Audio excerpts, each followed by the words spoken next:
Good evening. Welcome to Good evening. BlackUSA.news. We have with us Mr. Michael Haney. He's broadcasting live from the Edmund Pettus Bridge. Mr. Haney, good evening. Hey, good evening, Donnie. Good evening, viewers. It is a phenomenal day in Selma Alabama. We got started here at 9:30. It took a little time for the vice president. Got into Maxwell. So if you see behind me, the Pettus Bridge, which sits over top of the Alabama River. Wonderful sight. Walkers just started crossing the bridge about 20 minutes ago after Vice President Harris and her entourage left. But it is absolutely a solid day. I'll tell you, I had a chance to revisit Martin Luther King's gravesite in Atlanta before I came to Selma, and that just kind of set the tone for me. And so I want to give a little history before we bring in Dr. Avis Williams, who I'm very excited to be speaking to as our first guest of Women's History Month, which is here in March. So Dr. Williams will join us shortly.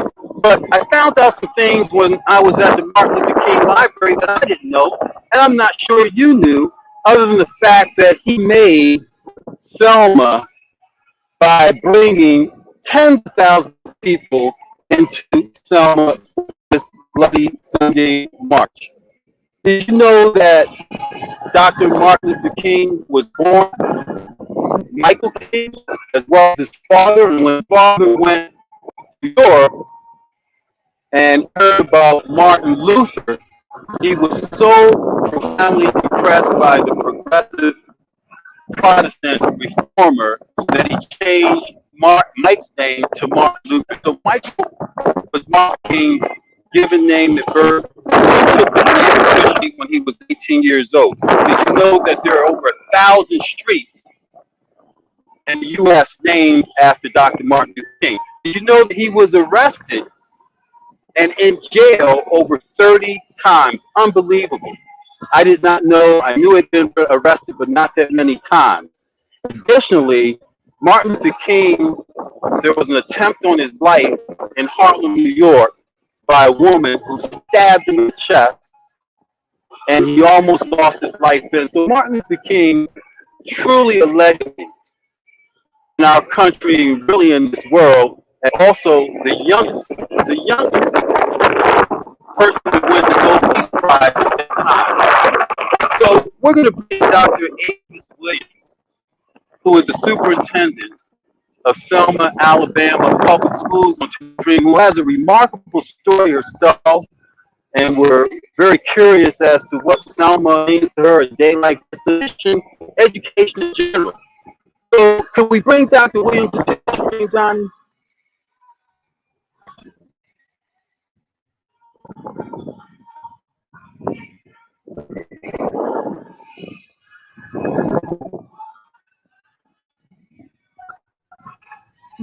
Good evening. Dr. Williams, can you hear me? I can hear you. How are you? Hey, how are you? Can you hear me? Yeah, I can hear you. Fantastic. Dr. Williams, thank you so much for joining us. Thank you for joining us on 60 Minutes in Black USA News, 60 Minutes in Black America. I'm so happy that you decided to join us, though I'll tell you, you're in probably a better place than I am. It's been a remarkable day, tens of thousands of people sweltering heat here in Alabama. As you see in the backdrop, people are crossing the bridge. And you, as the superintendent of public schools, very proud of you and what you've accomplished. I want the viewers to hear more about you, Dr. Williams, and how you have gotten where you are, some of the stories and some of the high marks in your life. So can you tell the viewers who you are?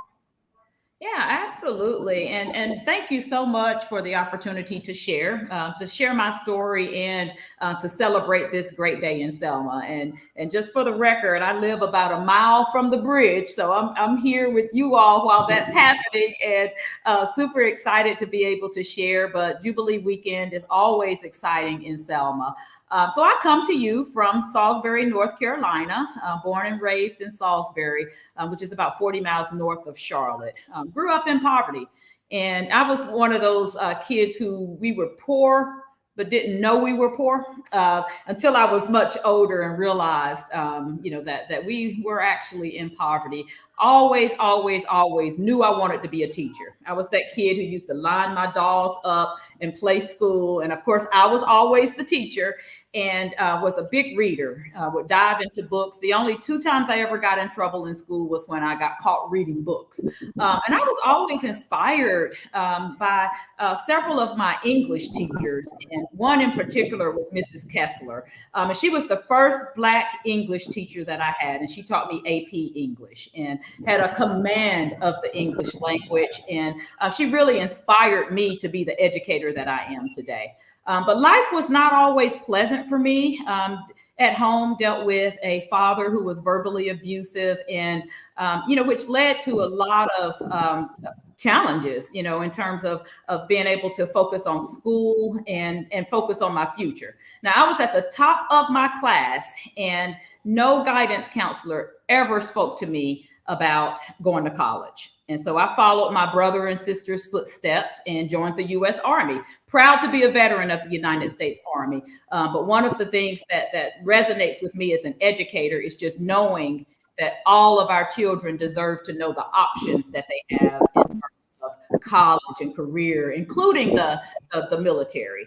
But I went on to the Army, and actually while I was there, graduated from basic training, got really tragic news on my graduation day from basic training that my father, who was separated from my mother at the time, had actually stalked my mother and killed her. My father murdered my mother. And needless to say, this was extremely traumatic for me and my siblings. And we came together, and with the support of our extended family, were able to pull ourselves together and, to move on with our lives in terms of making something of ourselves. And, I often say that, but God, in terms of me even being here to speak to you with the history that I have. And I tell you this story for a couple of reasons. Number one, because as an educator, there are 2 things that really resonate with me. One is literacy and the importance of being readers. And the second is understanding that many of our children grow up in trauma, live in trauma on a regular basis. And as a leader and as an educator, I want to make sure that our babies know the future that they have ahead of them, but also that they have a clear view of their past and the ancestry that make us all the amazing people that we are. And it has been my privilege and just a true honor to be able to lead and serve right here in Selma, Alabama. Wow, Dr. Avis Williams, that is a powerful story of perseverance and accomplishment. And not just being in Selma, so you transitioned from, I think, Tuscaloosa, where you were a top educator as well, not the superintendent, but you were a top educator as well. But you knew you were coming to Selma, where you accepted this job in Selma, understand the history of Selma. Was there anything that resonated with you at that point when you came here? Yeah, absolutely. So let me take you back a little further than when I went to Tuscaloosa, because I actually applied for this job in 2015 when it was vacant, and I was a finalist and I interviewed for it.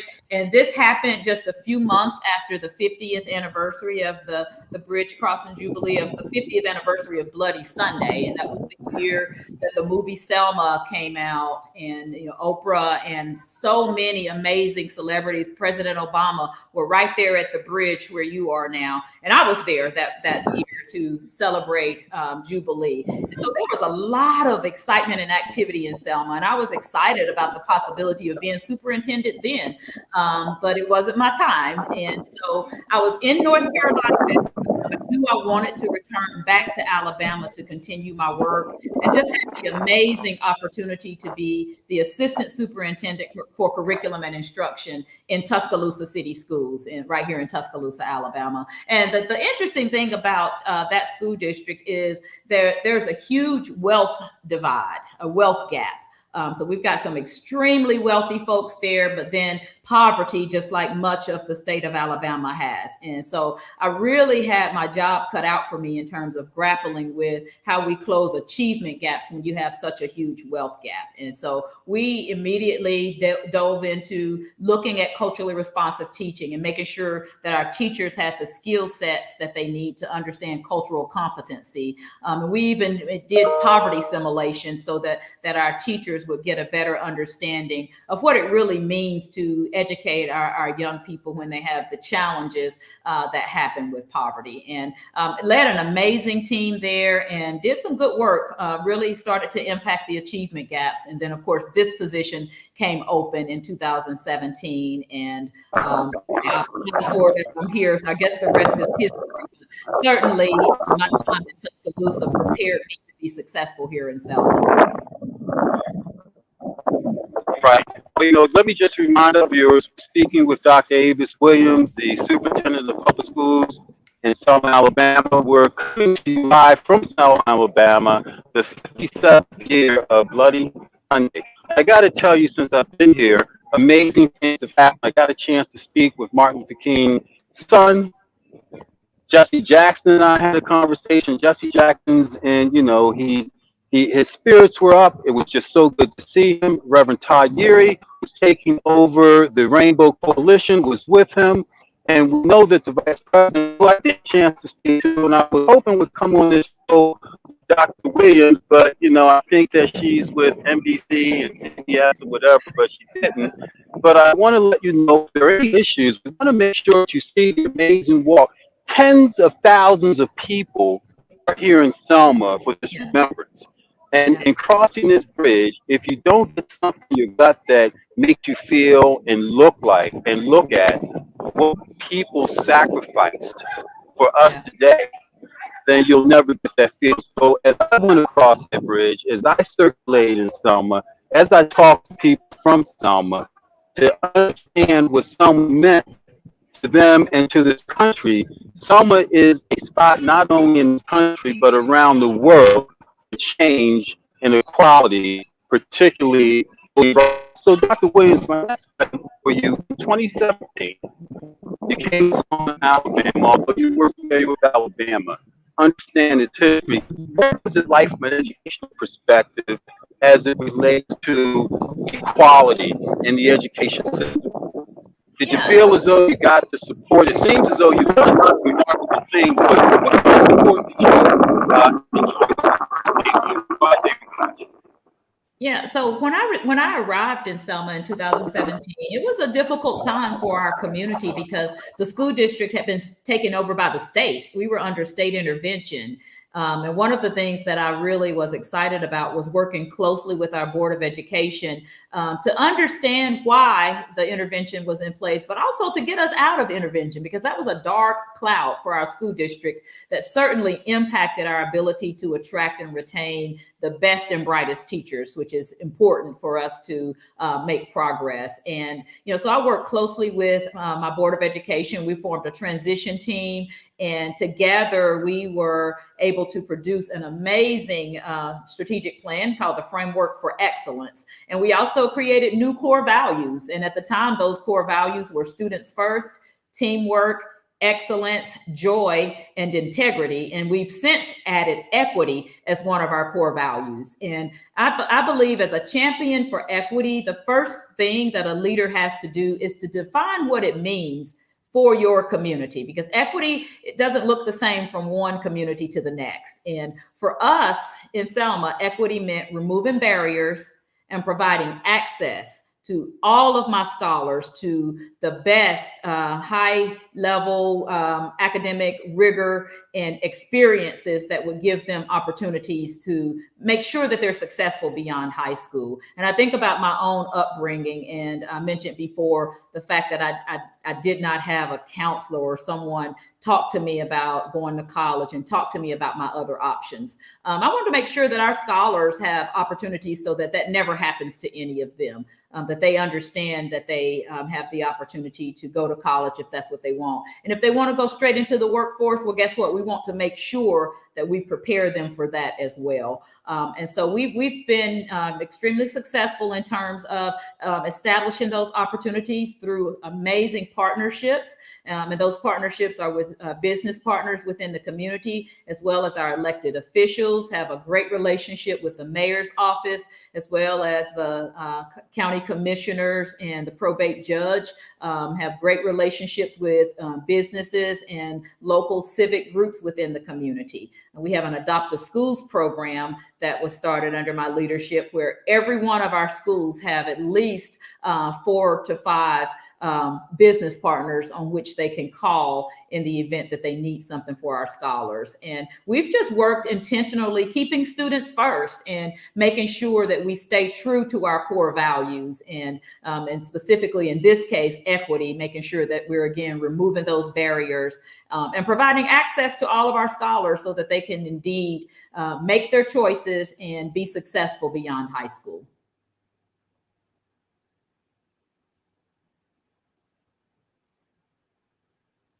And one thing that happened during the pandemic, as the pandemic has impacted education, just as it's impacted all sectors of our community.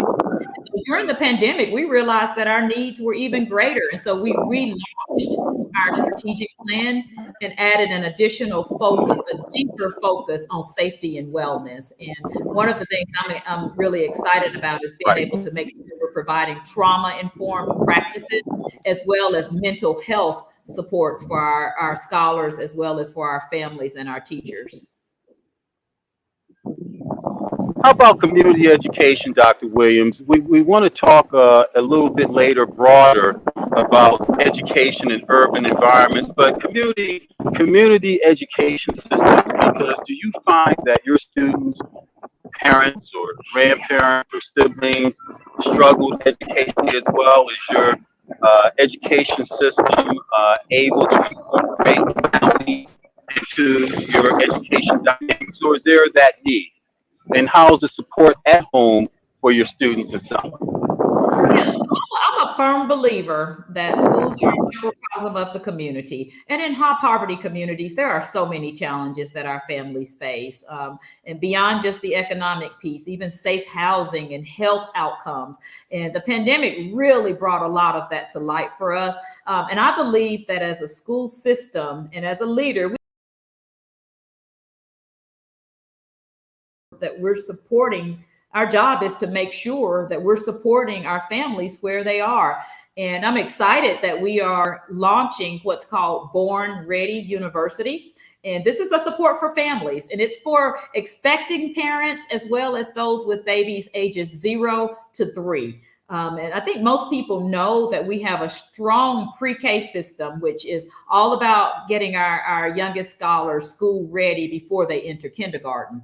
Well, Born Ready University takes it a step further. We're now working with our parents and making sure that they have some insights on early literacy skills and some supports for the stresses that they may have as they raise their young babies. But also just again to ensure that our youngest scholars are coming to school ready to learn with those early literacy skills and early numeracy skills that are so crucial to them being able to read on grade level and above, and to also be able to grapple with rigorous learning, which is what we absolutely want and need from all of our scholars. So we have what we call Parent University, which is a support for all of our families, and Born Ready University is one of the programs that fall under Parent University. And so I just believe that as a school system, our job is to meet parents where they are and make sure that we're addressing their specific challenges and their needs. And there are times when we may not be able to provide them what they need, but we can certainly direct them to the appropriate wraparound services within our community that can support them, so that we can work in partnership with our parents to ensure that our scholars have everything that they need to be successful.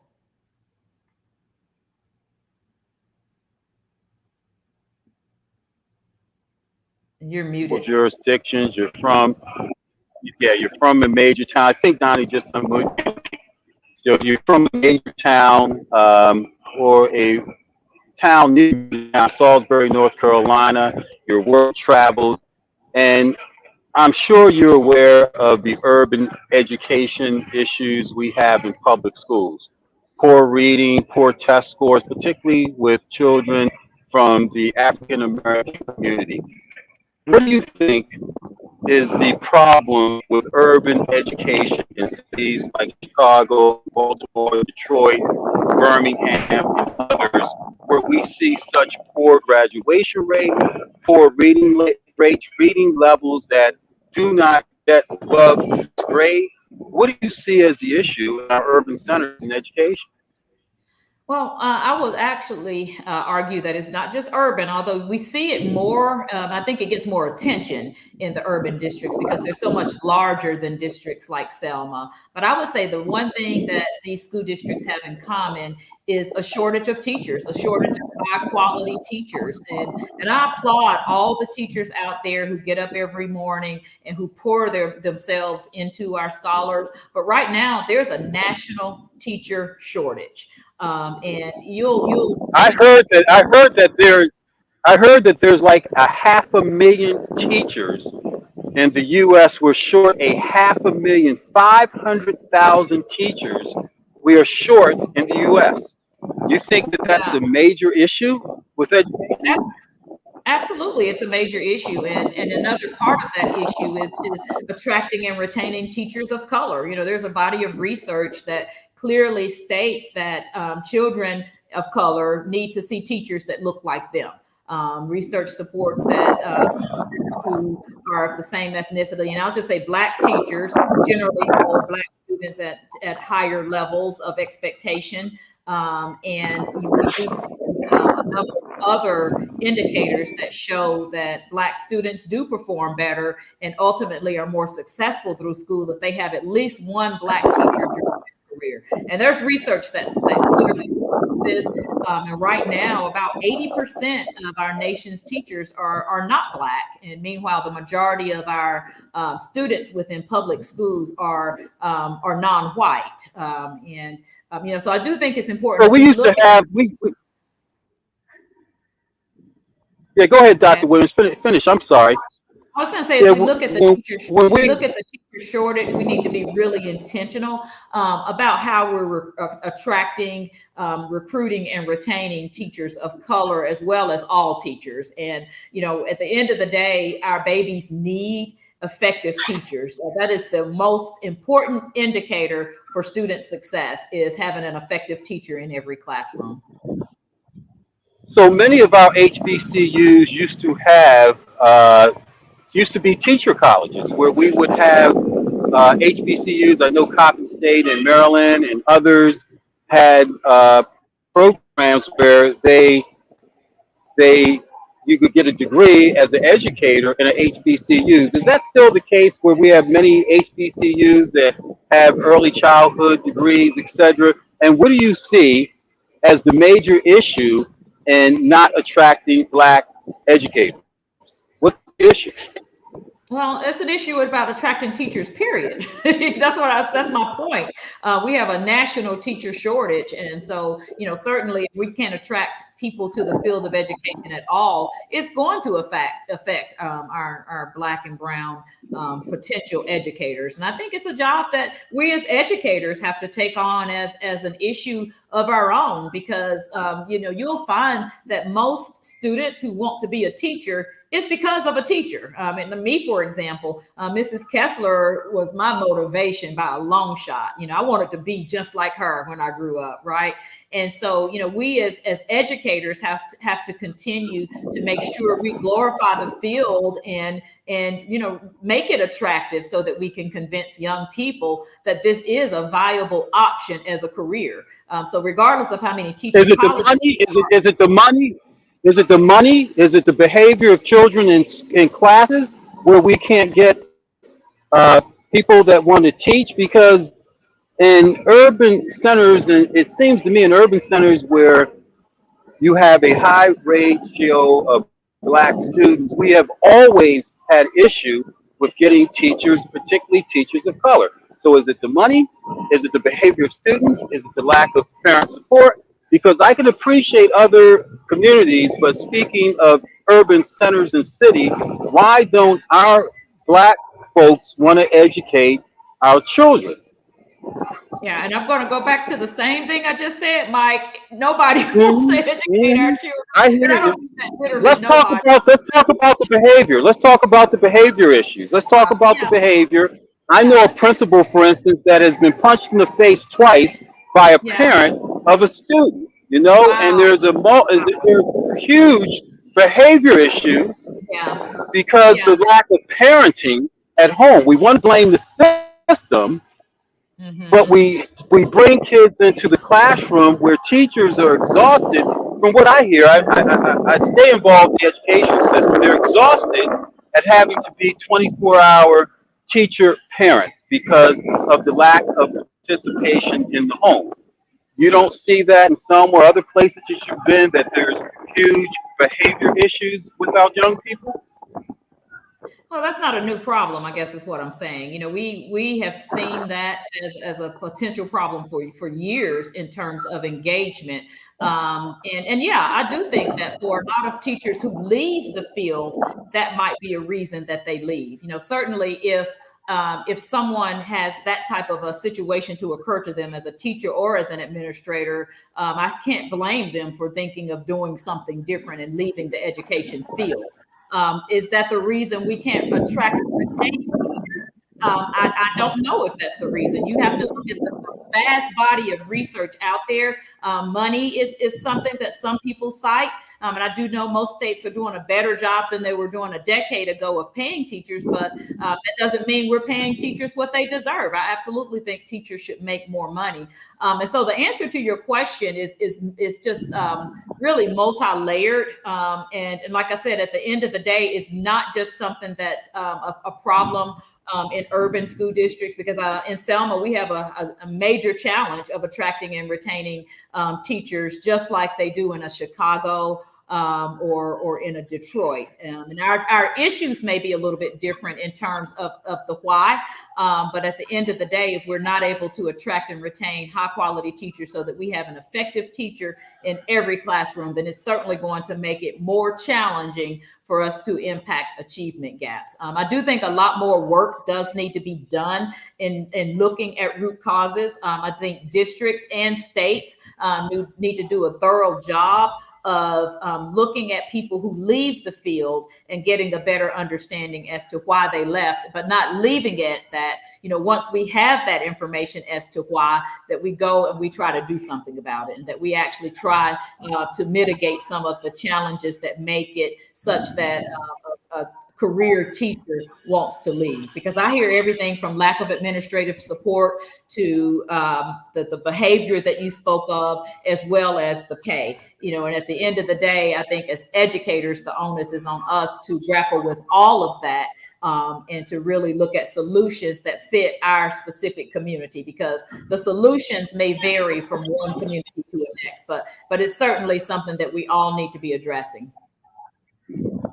Well, I wish we had 10 more Dr. Avis Williams to spread through a multitude of systems, first of all. And after the break, I want to talk about maybe the traditional educational model of, bricks and mortar, particularly at the middle school and high school system, doesn't work anymore. Maybe we need to look at more of a cooperative education model for high school. And maybe that's the way. Maybe we need to incorporate, as you talked about, community education and public-private partnerships, where many of these corporations, maybe they become the classroom. Maybe we have to look at living classrooms, but the way that we're educating our young people, and this is my estimation as well as based on things that I've seen and models I've seen, is not working.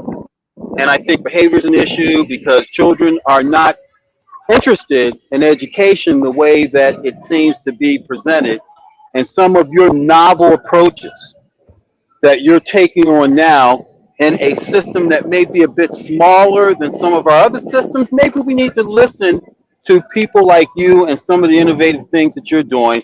But I believe the bricks and mortar approach to education, particularly given the shortage of teachers, is something that we're going to have to take a look at. So, Dr. Williams, we're at the break.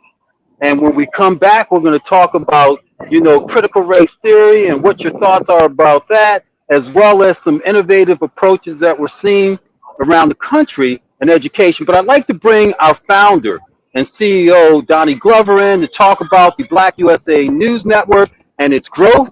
It's just been going leaps and bounds, and hopefully I'll have a producer down here the next time I travel to set this stuff up. Donnie Glover. How you doing, Mr. Glover? And thank you very much for helping out today. You're welcome. Dr. Williams, we so thank you for joining us, particularly being so close. What do you want the country to know about today and the Edmund Pettus Bridge and what it means in terms of connecting then and now? Let me just take my picture. I would say the main thing is that we still have work to do.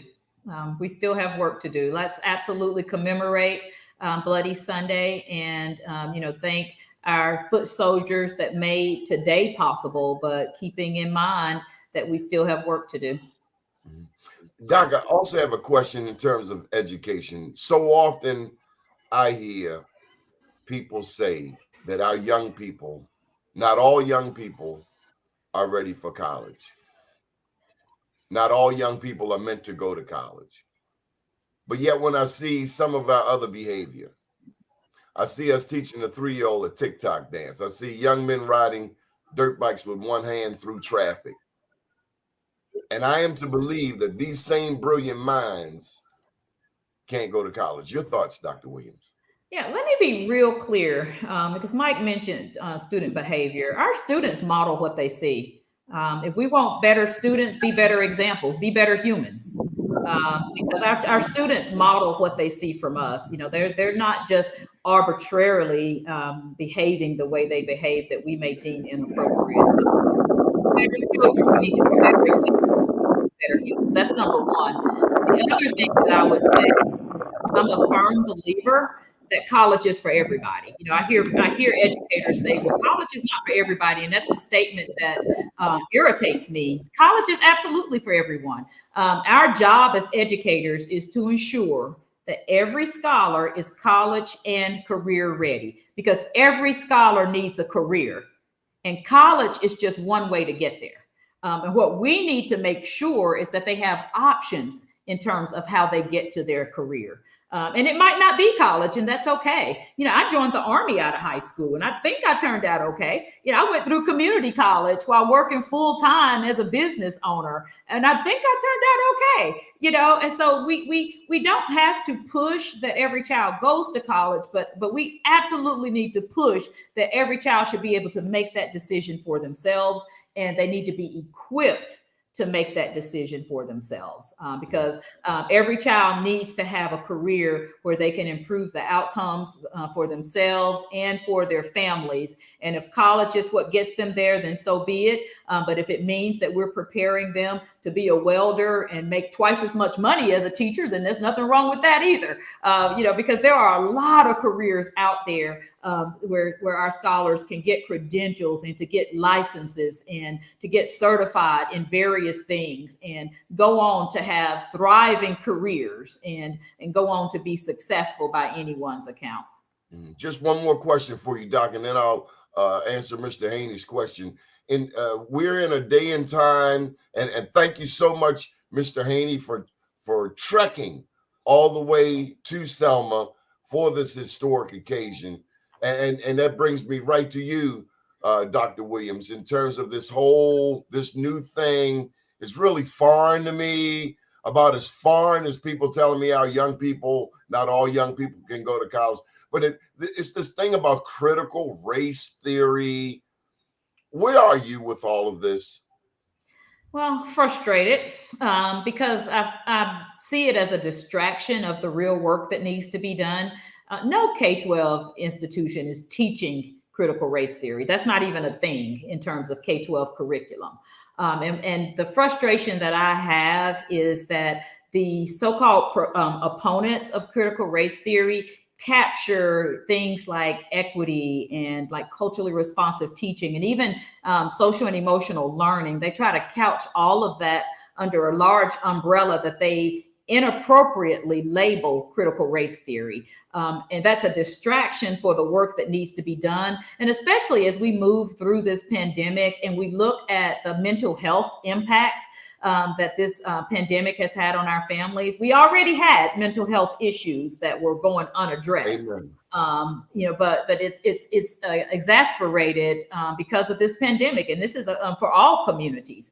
For us to be distracted by having to defend something that doesn't even exist in K-12 education is really disheartening and very frustrating for me as a leader and as a champion for equity. What I know for sure is that our scholars deserve better. They need to have educators who are culturally competent and who are able to teach them and who understand and recognize implicit biases and microaggressions and some of the other factors that can impede a high quality education. And it needs to be okay for leaders to address those issues with teachers without being accused of quote unquote teaching critical race theory.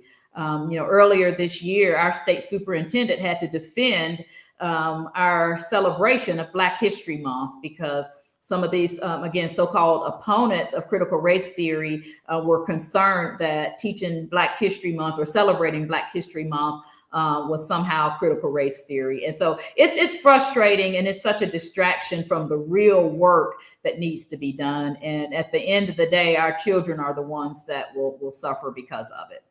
Thank you so much, Dr. Williams, for taking those questions. Mr. Haney, thank you for your support of this network. Because of you, we have now blossomed to 17, and by tomorrow morning, we will have 18 shows. We're broadcasting from New York, Baltimore, Washington, D.C., to Washington, D.C. suburbs, including Montgomery County and gorgeous Prince George's County, considered by some as one of the wealthiest Black jurisdictions in the country. Did I mention D.C.? We also have Miami, Atlanta, and Los Angeles. I am working on Chicago. We cover the Black experience one show at a time. We have a wonderful family of hosts, and maybe Mr. Haney, you can convince Dr. Williams to maybe even do a special, another special right here on our network. So again, thank you. Maybe bargaining like you for some coffee or something, if that's the case, but we'll talk. Negotiation, you get what you negotiate. Yeah. Thank you so much for your commitment. And you're one of the only people I've ever met to articulate why all of us need to consider going to college, especially in Baltimore. Our young people are not getting a quality education. So in order for them to move forward, they have to go to junior college just to get the remedials, to get the stuff that they should have got in the 12 years of public education. But again, thank you for your commitment to our people. And I know you stand on the shoulders of some mighty ancestors, and they want us to keep fighting. Absolutely. Thank you so much for allowing me to share. I appreciate you.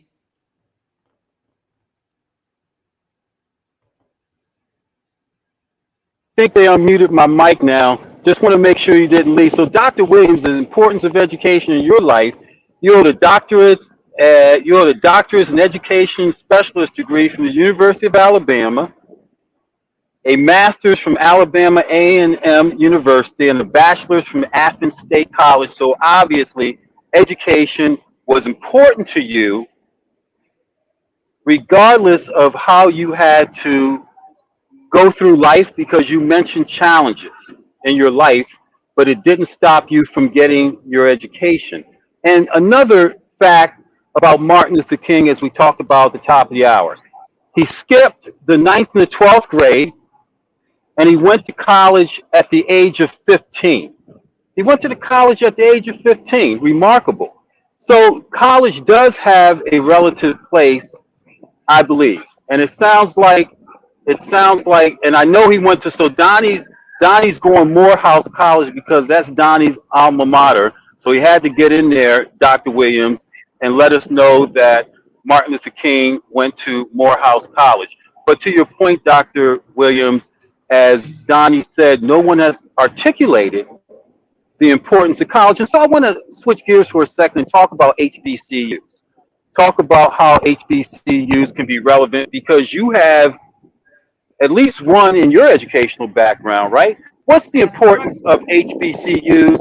And to what I mentioned earlier, is this where we begin to layer in the opportunity to educate our young people K through 12 is with our HBCUs?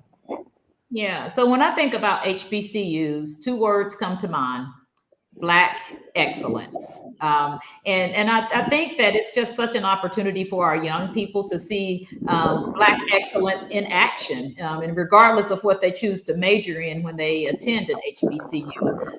I know that many of our young people go to college, they get in college, and they struggle. The matriculation rates are not great for us. But what I know for sure is that many of our scholars do soar when they have the support of an HBCU, a very intentional system of supports that's designed to ensure that they are moving through and can matriculate with an actual degree. And so I do think that it is one of the solutions for the teacher shortage and for looking at how we can improve public education. So, Dr. Williams, if you were Secretary of Education for this country, understand it, and you said it earlier, you said, Michael, it's just not in urban centers that they're having poor test scores, but we focus or seem to understand that the core communities of the Black communities are in large urban centers, and educationally they're suffering mightily. Would there be one thing in particular, if you had that power, that you would incorporate in the education systems to ensure that African Americans had the opportunity that you may have had to succeed and potentially go to college or go to trade school? What would you see differently in our education system? Yeah, I think the most important thing would be to ensure that Black people have a seat at the table where decisions are being made in the first place, so that as leaders, and when I say this at the state or national level, we're able to get the information that we need about what the needs are. I'm a big believer in root causes, and I don't believe in making blanket statements that aren't founded in data.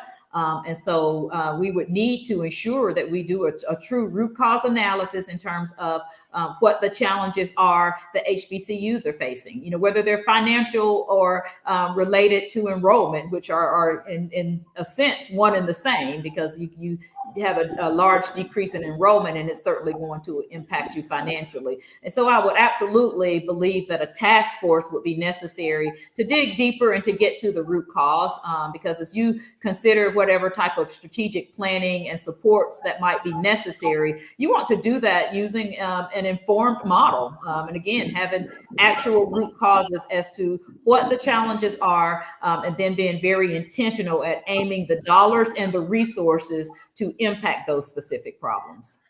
So, Dr. Williams, and I don't have, because I'm a big data person as well. So, and I'm quoting from my head, but I'm going to send you some quantifiable data, such as only 56 to 58% 2 years ago of Black young people of high school graduation age, or high school graduation age, actually graduated, which meant that there's about 42% that didn't. That's significant. That's significant in our in our country. So that as data, what do you think would be the root cause of that, for that quantifiable statistic that many of our young people of high school graduation age do not graduate from high school? Yeah, and so again, you could give me a data point, but that still doesn't give me enough intel to develop a root cause. That's not how I use data, because when I think about what we did in Selma and other districts where I've worked, Mm-hmm. when we started looking at graduation rate, we did look at why are our scholars dropping out. And one of the things that I found to be consistent is the lack of engagement, the lack of them seeing themselves in school. When I say that, meaning that it's real world based. And so I know that STEM and STEAM education can help impact that, where you've got hands-on learning, where you've got project-based learning, and where you have scenarios where scholars can see themselves in their work and see and solved real world current problems in their work, to the point where they feel a sense of belonging, and where dropping out doesn't become a go-to for them. And I think another piece of it that I've seen consistently is working with families. I don't believe in quote unquote parent training. You don't train a parent. But you can support a parent, and you can support families and parents who maybe didn't have the best school experience themselves, and support them in such a way that they become an ally, an advocate for their child to ensure that that child completes high school and beyond. And so those are the two things that I can say I've consistently seen work, is making learning engaging by using hands-on project-based relevant teaching and learning methods, but also some true radical family engagement and ensuring that the family is included in partnership with the schools as we make sure we're educating our babies. Yeah, I absolutely agree with you, Dr. Williams. And you successfully led this district out of state intervention. I think that your school district was in state intervention, and you have overseen academic increases. And so this came through some of the innovative programs that you put in place. And you also, I think, won the Superintendent of the Year from a group of Black educators, and were a finalist from the big state superintendent's list as well. Could you talk about that and some of the achievements that you have and successes you've had as an educator, making quantifiable changes? So you're a data person. So let's talk about your graduation rate if you can. Let's talk about the reading level, because we know if we are ever to improve as a community of people in this country and this world, it's through education and educators that care and that are innovative like you. So can you talk about, to educators, because we have a multitude of them in this viewing this podcast, what are some of the significant changes that you made? Yeah, well, it all starts with having a plan in the first place. When I came to Selma, I worked with my Board of Education, and we made the decision to purposefully abandon the strategic plan that was in place because it was not robust enough to get us the outcomes that we needed. And so we worked diligently with a transition team that was collaborative, that included business owners and church members and families and scholars, teachers and leaders, very diverse team members, to develop our strategic plan. When you think about the outcomes that we improved for teaching and learning, it took restructuring what teaching and learning looked like in Selma. We did not have a focused enough department for teaching and learning, and I had to create that. And we have amazing teams now under the leadership of our Chief Academic Officer, where we've got a Director of Elementary Education and Literacy, as well as a Director of Secondary Education and College and Career Readiness. And under their leadership, we have teams at each of our schools that's responsible for making data-driven decisions about what's happening in our classrooms. And one of the things that we did was made sure that we worked in partnership with our schools. When I got here, I did a survey, and one of the questions I asked is, what do we need to stop, start, and continue? And central office was seen as the enemy, and certainly was not seen as a partner. And so shifting that narrative to where we now partner with our schools and make sure that our teachers and our leaders are part of our professional learning community and part of making decisions. When you think about our reading improvements, 6% gain in reading, 8% gain in math. Of course, this is pre-pandemic, so we've got our work cut out for us like everyone else as we move forward. But also improving our graduation rate by 6%. It's by being intentional of looking at our data and making sure that we understood what standards-based instruction looks like, what it means to unwrap standards, and what it means to ensure that we're meeting our scholars where they are, but also pushing them and stretching them with rigorous learning, and done in a system where excellence is expected and excellence is celebrated. We do what we call academic excellence visits. And on those visits, our goal is just to observe the excellence that's happening in all of our classrooms. And like I said, to celebrate it as we see it. Joy is one of our core values. And that does mean that we celebrate our small wins as we go along. And I do think that having that level of optimism is certainly necessary and a difference maker as it relates to improving outcomes. It cannot be just all about data, and the work. We must also make sure that we're celebrating as we move forward. And, I really thank my Board of Education for allowing us to have a framework where not only excellence is celebrated, but we also value joy within our work. And I mentioned earlier that we also recently relaunched our strategic plan, and doing that because the needs change, and just being mindful of the fact that a strategic plan is a living, breathing document. It's not something that we just check off and say that we're done. We check it off and we say, what's next? What are our other needs, and how do we continue to close gaps? And it's just done in a very intentional and focused way. Hey, Dr. Williams, can you hear me? Because we switched cameras. We had a little bit of technical difficulty of wind, but can you still hear me? Yes, okay. I can hear you. Yes. Yeah, so what I'd like to do is get some final thoughts from you. And but before I do that, in terms of workforce development, because maybe college isn't for everyone, right? Like you said, we want to make sure that our kids at least have that opportunity. Want to make sure they have that opportunity. But from a workforce development trade perspective, are there any partnerships that you enjoy in your system for those children or young people that look alternatively for a trade or for work as an opportunity for upward mobility? Yeah, and so I'll say again, college is for everyone. It's not the only way to get a career, but it's certainly something that we want to be an option for all of our scholars. And I'm proud of our partnership with Wallace Community College here in Selma. They are our flagship college that we use for dual enrollment. So we have many scholars who graduate from high school with credentials from Wallace Community College, as well as associate's degrees and college credits from Wallace Community College. And I'm proud that in Selma, our team has increased the number of colleges that our scholars have opportunities to engage in dual enrollment from 2 to over 10.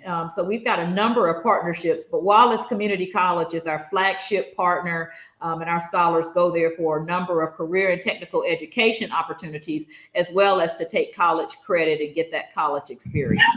Great. That is fantastic, Dr. Williams. And Dr. Williams, we're going to wrap up in a couple minutes. It's just absolutely a wonderful experience down here off the Alabama River. The wind is blowing. Our internet is going in and out. People are still crossing the Pettus Bridge in the background.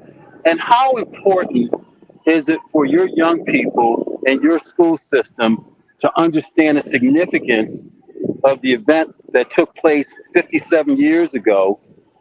How important to you is it that they understand what happens and what they can do to change that narrative now? I think it's extremely important, especially as we educate our young people to be future voters. They need to understand the power of their vote. It always bothers me when I hear people say, well, my vote doesn't count, so I'm not voting. And that's a mistake. And, our scholars need to understand the sacrifices that were made in order for them to have the right to vote. And I like to look at it as not just a right, but a responsibility. And it's our responsibility as adults to ensure that our young people understand that and value the opportunities that they have as citizens to vote and to play a role in civic engagement in their community. Well, Dr. Williams, it's been a great conversation. And to what Donnie said earlier, it'd be great for people to hear what it is that you have to say on a broader basis. Just being here and knowing that you're here in the midst has been awesome. And I'd like to thank our viewers because technologically, it's been a challenge setting things up. We've been here on the ground since 9 o'clock this morning, getting things going so that we can give you this view of the Pettus Bridge.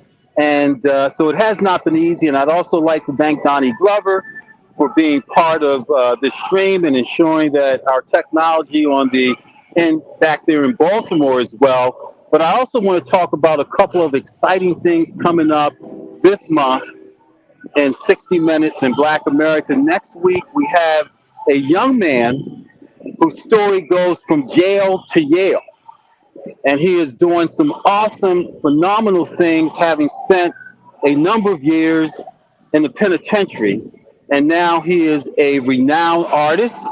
He's written a number of books, and he's a true inspiration that I want to make sure that we hear about. The following week, in tribute to Women's Month, my birthday, March 20th, who better to bring on than my mother, who has an awesome story herself, you know, from being one of the first Black police women in Baltimore City to just raising and tolerating me. And who gets an opportunity, and hearing your story, Dr. Williams, it makes me appreciate that much more, you know, that I can share with you, my mom. And so my mother, March 20th, will be on my show as we talk about her life and having to deal with me. And what we're really excited about is on March 27th. Not that we're not excited, because I know my mother is watching this about you, Mom. We're excited about you coming in on the 20th.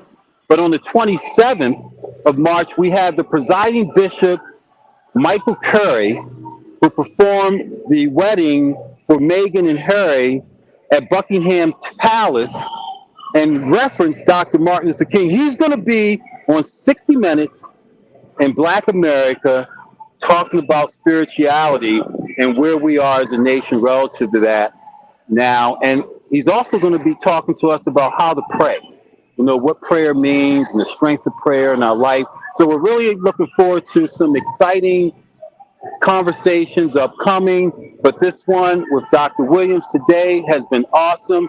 Thank you so much, Dr. Williams, for being here. However, you get the final word. So your final thoughts to the world relative to education and relative to this Jubilee today, we'll let you take us out with that.